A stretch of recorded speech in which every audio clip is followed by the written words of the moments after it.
According to the United Nations, the oceans of the world are faced with a catastrophe. Of the 17 main fishing areas, 9 are on the point of ecological collapse, and the rest are being fished to their limits. Quite simply, the world's oceans are dying just so people can eat fish, such as tuna.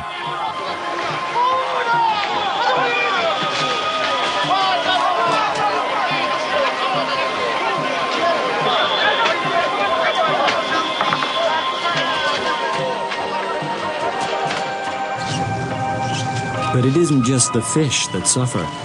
Nets such as drift nets can stretch up to 50 kilometers and kill whales, dolphins, sharks, rays, and even diving seabirds. It seems crazy, but much of the fish caught is fed to other fish in fish farms. In fact, all over the world, farmed animals are causing environmental damage. One of the greatest is the destruction of the rainforests. Don't tell me the cows eat them. These amazing wildernesses are home to nearly 1/2 of all the world's wild animals and the plants which provide many of our medicines. And unknown peoples still live in their depths.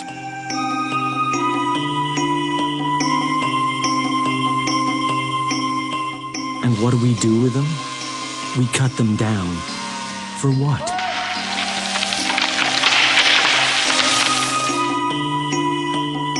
Grazing for hamburger cattle.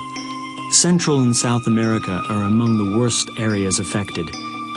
The thin soil provides poor pasture and after just a few years turns to desert. Instead of rain being absorbed by the tree roots, it turns into floodwater and carries away the soil forever. In Africa and elsewhere, overgrazing by animals is causing deserts to spread, rivers to dry up, and soil to erode. Without topsoil, nothing can grow. Cattle ranching is one reason, but another is the growing of fodder in all countries, including Britain. Animals eat so much food that the land is pushed beyond its limits by the widespread use of fertilizers and pesticides. It results in a breakdown of the soil structure and erosion by wind and rain. Despite this, the number of animals keeps on increasing.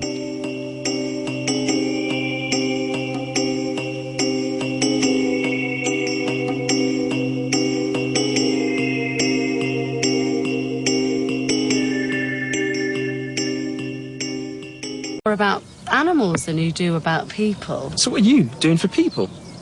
Well, I don't eat them. Exactly nothing. At least on a vegetarian diet, we save people.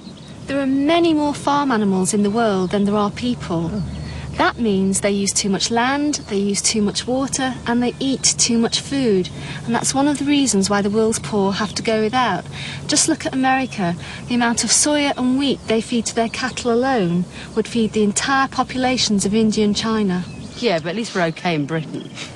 In Britain, 90% of our farmland is used to grow feed for farm animals, and we still need lots more. We have to import huge amounts of food from the third world, countries where children are dying from starvation. 12 million die every year. Why do they sell us the food if they need it themselves? Because they're desperate for money, to pay off the debts to rich Western nations like Britain and America, and to buy products like oil. That's why they're growing so much animal feed. But I don't understand. Why so much animal food? Because it takes 10 kilograms of vegetable protein to produce 1 kilogram of animal protein. You just think, if everybody ate a meat-based diet, the kind that a lot of people in America and Britain eat today, you couldn't even feed half of the world's population. And yet if everybody became a vegetarian, you could feed the whole world and more. And this is why. An area of land the size of 5 football pitches will grow enough meat to feed 2 people, maize to feed 10 people, wheat to feed 24 people, or soya to feed 61 people. So animals eat most of the world's food, and that's one reason why there are people starving.